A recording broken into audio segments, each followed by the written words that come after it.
sein de l'école doctorale 509 également, et vous êtes également membre du laboratoire LEAD, comme on l'a dit tout à l'heure, le laboratoire d'économie appliquée au développement. Vous travaillez sous la direction de M. Philippe Gilles. C'était pour le faire en 191 ? Oui, ça fait. Très. Bastien, le titre de votre thèse est le suivant. Intégration des pays du sud du bassin méditerranéen et effet d'annonce de la Fed. Oui, Bastien, dès que vous vous sentez prêt, vous avez le maître du temps qui est Guillaume, juste à côté, avec un signe de la main, vous commencez. Bonne présentation. Imaginons que l'alarme du bâtiment se mette à sonner et qu'il s'agisse d'une alerte au tsunami. Votre premier réflexe, c'est d'évacuer la salle en moins de 173 secondes.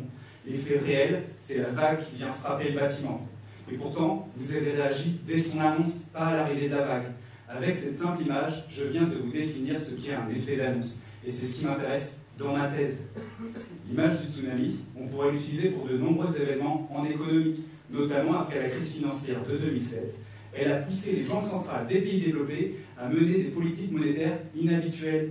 Dans le cas de la Banque centrale américaine, cela a résulté par la mise en circulation de 3 500 milliards de dollars. On imagine bien que cette énorme masse de dollars a déferlé dans l'ensemble des marchés, tel un tsunami. Or, en 2013, la Banque centrale américaine a considéré que la situation économique s'était améliorée. Elle a annoncé le début du tapering, c'est-à-dire une diminution progressive, puis un arrêt de ces politiques inhabituelles. Pour le dire plus simplement, elle s'apprête à retirer cette énorme masse de dollars qui est en circulation dans l'économie. De nombreux travaux ont cherché donc à comprendre les effets de ces annonces sur les gros marchés financiers.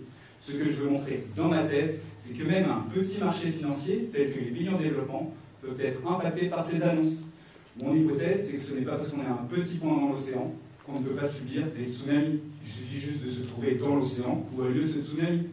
Et ces petits marchés financiers, ils font déjà partie du système financier international. Et après s'être habitués à profiter de cet océan de dollars, le voir se retirer ne sera pas sans répercussion. J'utilise donc des données quotidiennes des marchés boursiers de ces pays et regarde leur évolution uniquement autour des annonces de la Banque centrale des États-Unis. En économie, on utilise beaucoup les tests statistiques, avec des modèles sélectionnés pour vérifier nos hypothèses.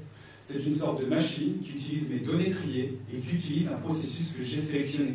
J'obtiens ainsi des résultats interprétables tout en sachant s'ils sont robustes, c'est-à-dire fiables.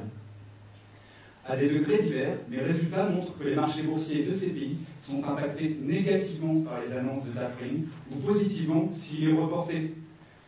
En montrant que ces pays subissent un simple effet d'annonce, un effet très court terme, je montre que même si on a un point minuscule dans cet océan, on peut subir des effets de propagation des politiques monétaires internationales.